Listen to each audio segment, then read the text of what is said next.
Well, this is for the man. This is Carlito. Mr. Carlito, you hear in the background here, everybody's pretty excited because they're all Drive to Survive fans. But it's all right, man. We'll take it. Welcome to the Him and the Apex post race show here. I'm listening to the beautiful music in the background, but I'll let Vish take it away. Vish, talk to me, man. Most exciting race of the year, wasn't it? Yeah, it was. It was a lot of fun, a lot of drama. It started out with a big crash, which had us all diving for the rule book as usual. Like, wait, they put the cars back in the starting order and not not the order they were in when the crash happened. So that was kind of odd. But yeah, I know a lot of excitement. Carlos has been on the cusp of winning so many times, finished second so many times, and this time had bad luck after bad luck. I think people forget when he finished second in Monza, where he was right on Gasly's bumper. That was actually because Gasly got the free pit stop from the red flag. So like he's just had all sorts of bad luck, and this time he got lucky with the safety car. So at the exact right time where they couldn't get Leclerc in, but they could get him in. So, but he earned it all weekend. He was the only one of the top three that got a clean lap in qualifying on that last run, which is how he ended up on pole. So just a great drive from him. Really excited for him, right?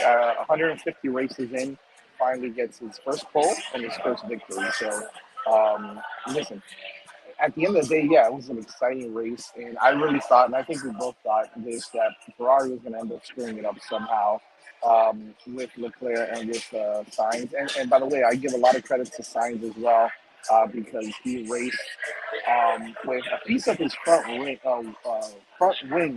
missing, and that's, listen, he held off Sergio as long as he could there at the end, and he did a really good job. But and I understand the strategy, although we were frustrated about not. I thought he's not pitting in his safety car when the safety car is out. This is it for him, and yes, ultimately it was. However, you don't know if the guys behind you are going to pit, right? So that was the tough part as well. You think that played a factor, the guys behind them, as to why they didn't pit him, or they just not have time to pit him? Well, there's two things at play there. I think largely it's typical. The question in the chat, why does Ferrari hate Leclerc? He's definitely their number one driver. I don't think that's the case. I think it was more, it was more, they weren't proactive. I think you could see where Ocon stopped. It was going to be a safety car, but they hadn't quite called it fast enough for him to get into the pits. And once he does a full lap, he's going to end up way back if he tries to pit. So, because basically anyone that's not in your pit safety window, I think he would have come out third, which I guess is kind of, maybe would have been better in hindsight, but he had to do a full lap under the safety car. Just bad timing with the lap. The other thing is, when you have two cars at the front and you're not confident, and this has been an issue with Ferrari's kind of planning the whole year, you split the strategy because you don't really believe in either one. So if it ended up being that track position was supreme, then Leclerc would have just won anyway. And I think, I think we all saw once they went on the sauce, like, well, Leclerc is screwed here. So I think they should have made that call and been more aggressive and just said, look, there's no way this isn't a safety car. Let's dive into the pits and get on the soft tires. Especially since at that point, the top three, Leclerc, Sainz, and Hamilton had pulled way ahead of Checo, who was in fourth. He only closed that up because of the safety car. He was 20 plus seconds behind. So worst case, let's say they made the wrong call, or I can't imagine there was any way it was going to at least be a VSC. But let's say they made the wrong call. He's coming out in third on fresh tires. He can still do a chase down from there. So, and they know they're bringing Sainz in too, so they could have double stacked them and gone. It's hard though. If you double stack, then Hamilton definitely gets one of them. So it's not in the pits itself. So there's not a great answer there. When the cars are that bunch, but there was a free pit stop behind Hamilton so it's hard to justify why they left him out there on the hards. There was no way he was gonna convert from there. Yeah, you bring up a great point, and I just think at the end of the day, it worked out for them, right? Thankfully, I think that the Ferraris had the pace, even with the front, piece missing. For Leclerc, he still had some pretty decent pace he was able to really be competitive all throughout. Let's talk a little bit about the other two, P2 and P3. Now that was a battle that was exciting to see all together. I know that, like you mentioned, Hamilton really had an opportunity there to not only get P2 but challenge for the win. Um, Talk to me a little bit about what you saw there. I think that at the end of the day, Hamilton on the restart started off slow, gave Checo an opportunity to to battle him and eventually overtake him. What happened there with Hamilton's restart, and was it an opportunity where at the end of the day, Checo just had the fresher tires, he was just had better pace, he was going to overtake either way. Talk to me about what happened there, and look, listen, bottom line is hands down to both of them. They both drove brilliantly anyway. Yeah, I mean, Checo, the Red Bull's the fastest car all week. Max's car obviously had issues all day, and that kind of impacted him, so he was dropping back. But Checo had that issue early and had to take an early pit stop out of sequence, so he was running down the order. But if you were kind of watching the timing screens as he was like down in 16, 17, he was ripping off fastest lap after fastest lap. The pace was in the car. He got a free pit stop because he was going to have to pit again. So he kind of worked his way up to fourth, still need to do another pit stop because he hadn't used both tire compounds. And that safety car was perfect for him. He closed the 20 seconds gap that Hamilton had to him and got his pit stop out of the way. And yeah, no, at that point, he had the fastest car. And in fact, had Leclerc not done such a good job holding up and fighting Hamilton and Perez, Checo would have probably taken the win because his car was faster. So I know Hamilton had a bad kind of restart off of that last safety car, but the Red Bull's faster. And this is a less extreme example, but another bad luck safety car for Hamilton. He ended up third. He was in third when the safety car happened, and he was eating up Sainz. I can't imagine he wouldn't have overtaken him by the end of the race, and it would have been, Leclerc, Hamilton, Sainz as the ending. And instead, he ends up in third, but Sainz definitely benefited the most. It's Sainz and Checo. The top two drivers are the ones that benefited the most from the safety car, and then the third and fourth drivers kind of end up further down. It's about time that Ferrari benefits from these safety cars and from all the screw ups and all the issues. I mean, you see how much bad luck they've had, and how much. Honestly speaking, I don't want to say it's bad luck. It's more like their crappy strategies as well have not worked out for them. It seems like this time they finally got something right and it worked for them, and they were able to come out on top. Again, going back to Hamilton, like brilliant drive on his end either way, but it looks like Mercedes had the pace this time around, and their upgrades worked, right? So I mean, what is it about their upgrades that really? I think they were surprised. I think Toto and the whole entire team was surprised at how much pace Mercedes had. Worth it. Yeah, I mean, it was better than it has been. It was competitive, but it was still not up there with the Ferraris, and I think it was still a little bit behind. I think Hamilton drove the wheels off the car today. Is what happened. He's, it's him and Max in terms of who's the best driver, and I think if you put them, he's worth enough lap time to make it competitive with the top if it's in play, which it finally was this week. You saw Russell qualify 4 spaces behind him, go backwards at the start and cause a collision. So, I mean, it's not all sunshine and roses at the Mercedes end. I do think, Hamilton with a car he has confidence in can take a car that's slower and make it run with the faster cars. But I feel like if Max didn't get damaged, he's going to win this race by 25 seconds. He easily overtook it and was pulling away when his car broke. So I mean, we shouldn't all get too. I mean, that Red Bull was lightning quick, and I mean, you saw how easily Max kind of just took control of the race, and then obviously had the problems, so ended up dropping back. So when talking about car performance, it's still the Red Bull. It's unbelievable how fast Max is. Unbelievable. Like he's on a completely different level than everybody else right now. The Red Bulls are as a whole, but like he is on a completely different level. However, I will say this: if you put Hamilton in a Ferrari right now, I think I think it's a different story, especially how good of a driver Hamilton is. Don't you think? Yeah, I mean, I think the big thing for Red Bull and for Max is that he's so in tune with his car right now. He's so comfortable in it. He's not fighting it at all. And once you get a driver of his level comfortable with his car where it's just like synced up, he's unbelievably fast, and you're seeing that. I mean, we saw again, like Ferrari finally, like you said, caught some luck this weekend. Like in the dry in the last practice session, he was 4 tenths up, and then you saw today again in the dry how quickly he ate up Carlos and was kind of just pulling away when his car broke. And so yeah, that's still the it's still the car to beat. I do think Mercedes definitely took a step forward because they have been pretty consistently almost a pit stop off the pace, and they're at least Hamilton was right there this time. So there's more to come there, but it's still the Ferrari Red Bull battle, and Ferrari needed to get some luck, and it's unfortunate for them that Checo.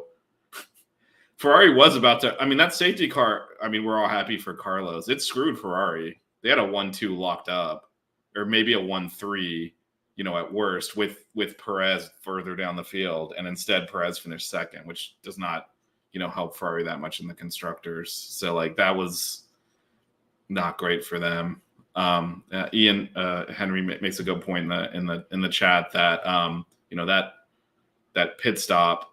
Hamilton was going to come out of the pits like right on top of the Ferraris, and they kind of screwed the pit stop up. But at the end, I mean, I don't think he would have gotten both of them, and then it's hard to see how that would have played out just because there was the safety car coming.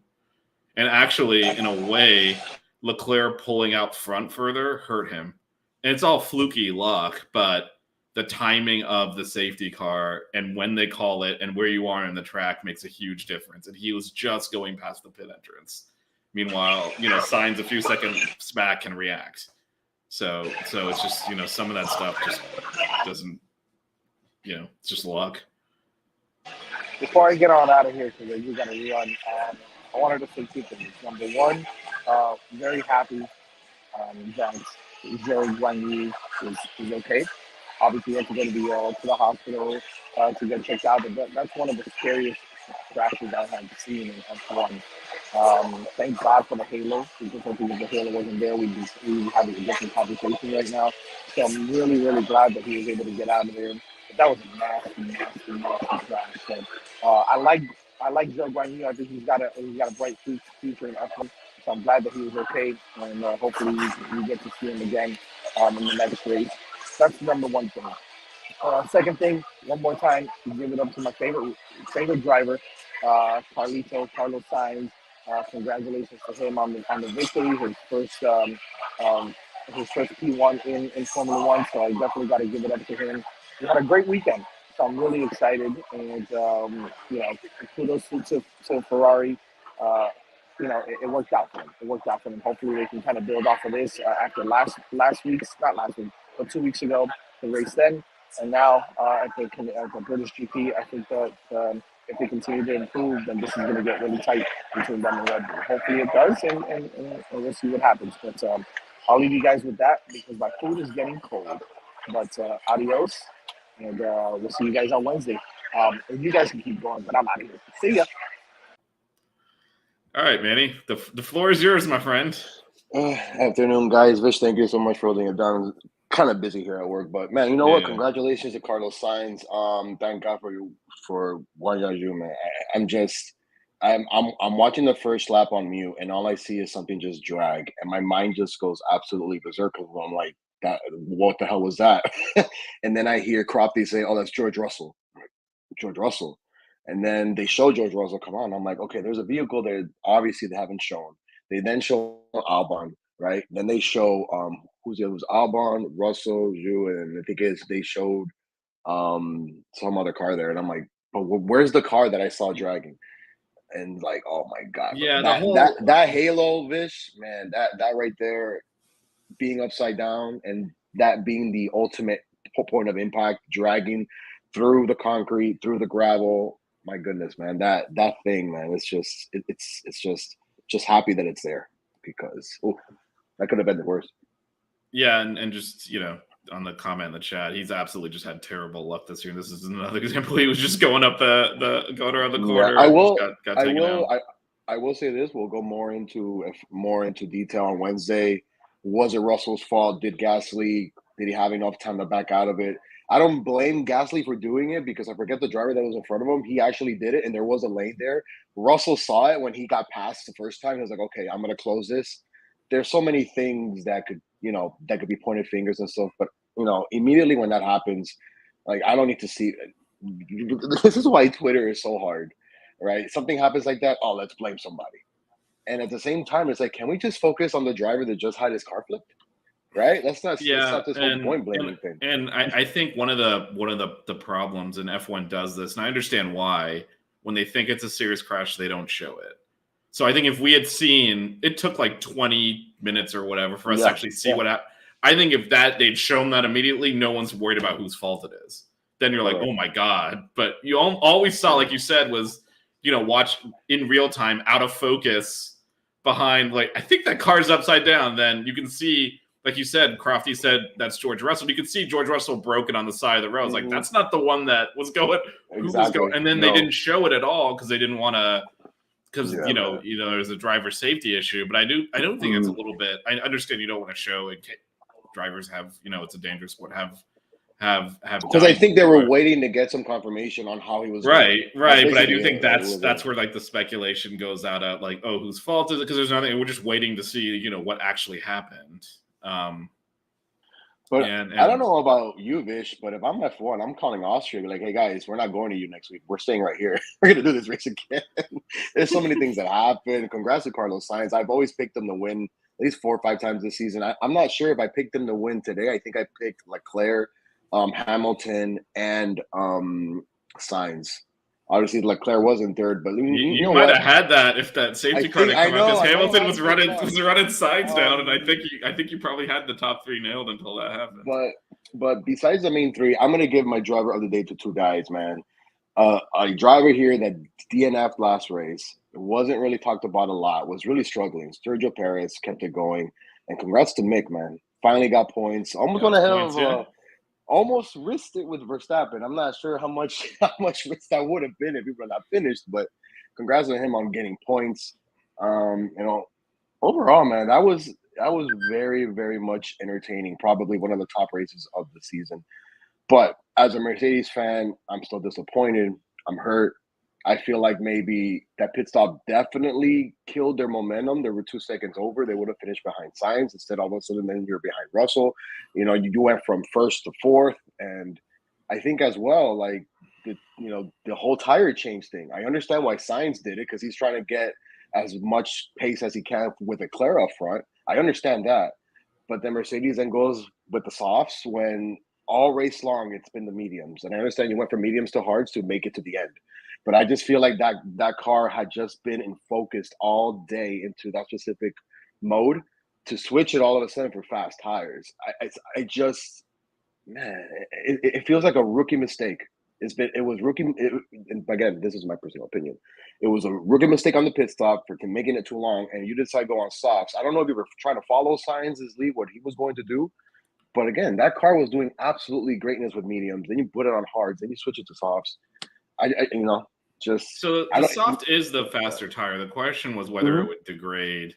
Yeah, if it will actually have the pace that it actually held up. I don't think it would have mattered. I think the big thing is they had to get off those hards. You saw what happened to Leclerc. He was not competitive pace wise, and he did a great job holding him up. But I think they had to do something there. They couldn't just leave him out there. Otherwise, I think at best I think he's going to get definitely passed by. I think he's at best looking at 4th if they didn't pit him. Yeah. It's just the safety car didn't help him because he was definitely quicker than Sainz at that point. So he was going to get second, and he ended up 3rd. How many times have you said this season the safety car did not help Lewis? The safety car did not help Lewis. It continues to do so. But you know what? Charles Leclerc, man, he had a bad front right. Yeah. Credit to that man, bro. That man was still putting on fast sectors and still pulling fast laps and stuff. So hey, credit to him as well, man. Yeah, I'm telling you, this race was entertaining. Well, I think it one of the reasons is that the Mercedes is more competitive. So just another car in the mix. If it was the old Mercedes, because keep in mind Perez ends up second, but he wasn't really in the race. he was the last 10 laps after the safety car, but he was It's funny how that 30 works, right? seconds back. Yeah, I mean that's racing, right? But if you talk Hey, about Latifi didn't crash. Latifi, I'll tell you He what, placed 12th, I think. he overtook multiple cars off the start and was up into like 7th or 8th when they red flagged, and then he had to go back to 10th. I mean, he actually was the one who split Russell and got through, but then Gasly tried to follow him through, and they collided. So that Latifi actually drove pretty well. But if you think if the Mercedes wasn't competitive this week, like it hadn't been, I mean, the Ferraris are processional, 30 seconds out front of everyone. So I think so hopefully that'll carry forward to the other tracks, that they're a little bit more competitive. Because you got a third team in the mix, it does make the racing a lot more exciting. No, and there's still over 12 races to go or something along those lines. Let me ask you this. Did you agree with them going back to the regular starting grid?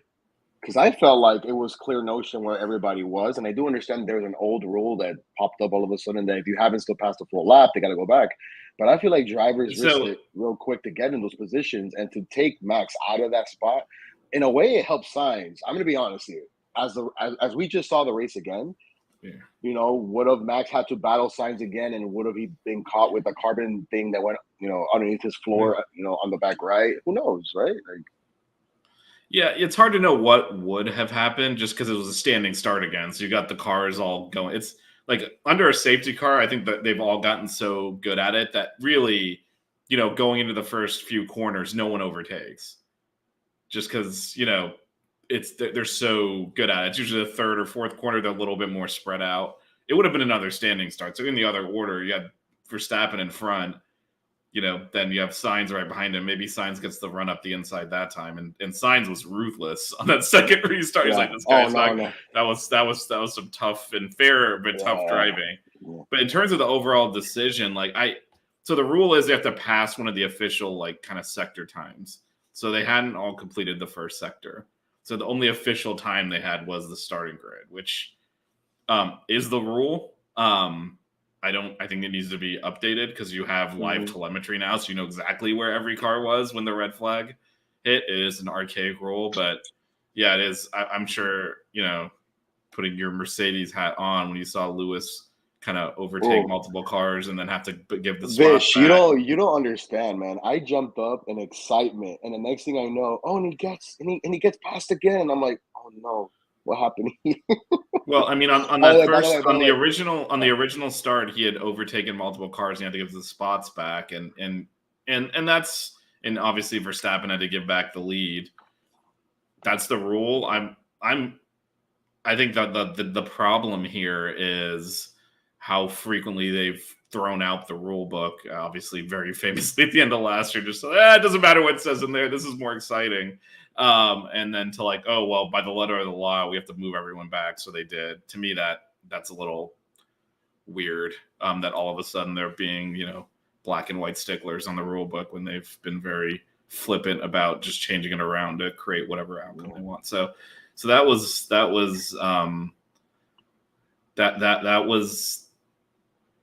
that's the rule. I'm fine. I'm always fine with them if that's what it says in the rule in black and white, just enforcing the rule. Because Formula One's all about regulations, and they give you parameters to design your car in, and you have to meet them exactly and all that. So anytime it's exact, I have issues when they deviate from the rule book and make stuff up. And in this case, they didn't do that. Now, does that rule need to be changed? Yes.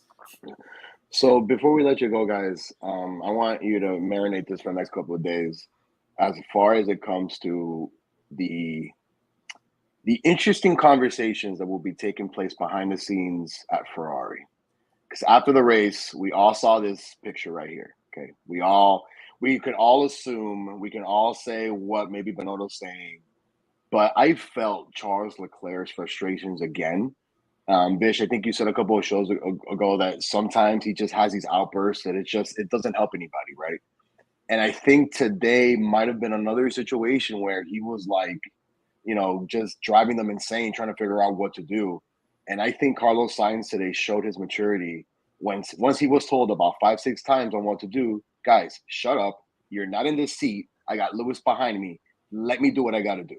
I'm not going to sit back and just, let my P1 guy, and a driver who's ahead of me, just because the guy he's chasing all of a sudden, Max Verstappen, is sitting in P7, P8 right now. Let me do what I got to do.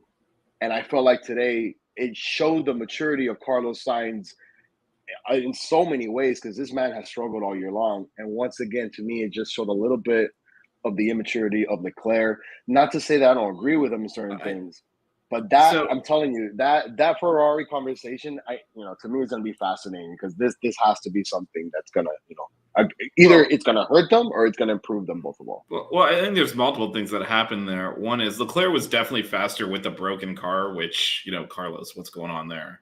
Right, that shouldn't have been happening. So he kind of put himself in that position.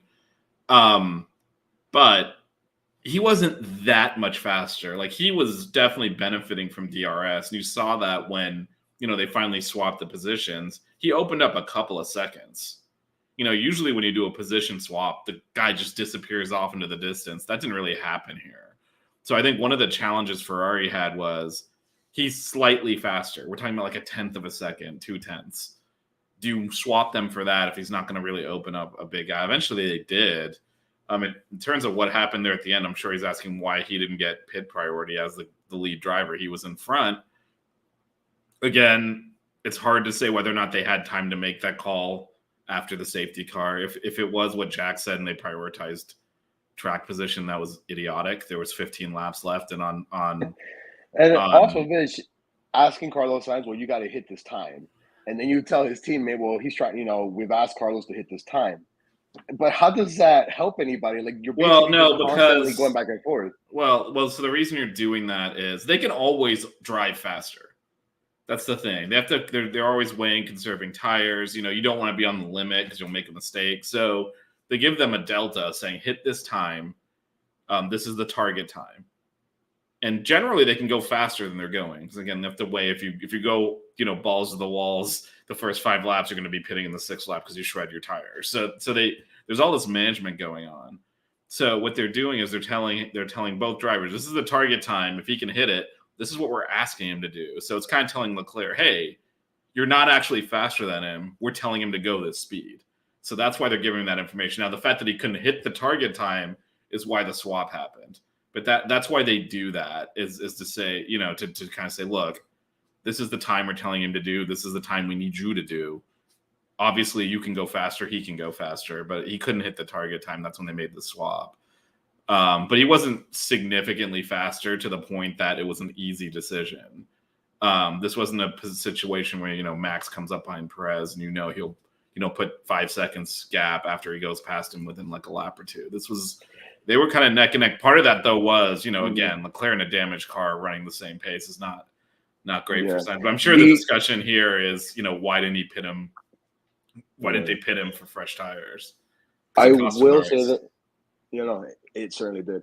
I will say this on my behalf. I did criticize Red Bull when they asked Checo to let Max pass, because I felt like, in all fairness, I thought he was up there. Like, why are you going to ask him to, and I understand because it's Max, he's the defending champion, you want him to get more points. In this aspect, though, you had again, Leclerc is chasing Max. Max's car is not having the best of its performances. It's going to finish past 7th or 8th. This could have been a race where Leclerc could have actually improved on getting as many points as possible, especially after having so many DNFs. And then not to mention that the last race 2 weeks ago, right, he finished 5th. Like, this probably could have closed the gap more. But I did say this as well, though, in our last post. Carlos Sainz, to me, I felt like he was on something. He felt this, and for him getting pole and him being surprised by it, like, holy crap, did I just do that? Right? it's coming at him full throttle. It's coming at him full throttle, and I think this should benefit Ferrari no matter what. But these in race decisions, right? Like, we all see these games, Fish, and if a coach calls a bad play during the game, that could cost you. Ferrari is slowly becoming that, very, like, you really don't know what direction they want to go to. Like, you're hearing Leclerc telling them 5-6 times, what's the plan? And they're like, we'll get back to you. How does that help anybody? How does that help anybody try to do what they got to do, right? Like, it's frustrating. Yeah, I think they were in a tough spot where Leclerc was clearly faster, but not by a big margin, and his car was damaged. So that's where like they had it wasn't an easy call to make, right? Because and Leclerc was definitely benefiting from getting towed around with the DRS. Like it was allowing him to get more straight line speed because you saw once that first round of pit stops, once Sainz pitted, he didn't start ripping off like purple sectors. So he was not really being held up as much as it appeared. And I think that was where the challenge was because they can see the data in the pit garage. They can see, you're using like a 10th here and a 10th there. You're not losing, half a second a lap or something here. If we swap you, like he's going to be right on your bumper and your DRS, which is what actually happened when they finally swapped them. So it's a tough situation. It's also, his car was damaged. If they prioritize the damaged cars, does it break further? And then you're like, oops. So it wasn't an easy call to make. They obviously should have double stacked them in hindsight on that last pit stop, but then Hamilton would have definitely come out in second ahead of a Sainz who would have had to wait for Leclerc to get service first. So it was not the easiest strategy decisions. I think for them, as Henry said, it finally everything came up Carlos. It's probably the summary of the race because actually them letting Leclerc pass him and forcing him to move over was actually what put him in a better position under the safety car.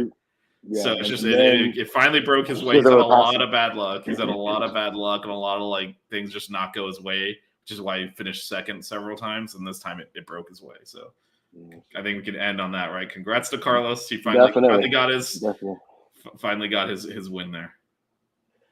By the way, before we log off here, so this picture just came in, and just look at that. Jesus, that is just an unbelievable amazing. I don't know what other words to say. You can clearly see Guangzhou like just stuck in between the wall and his car and his helmet.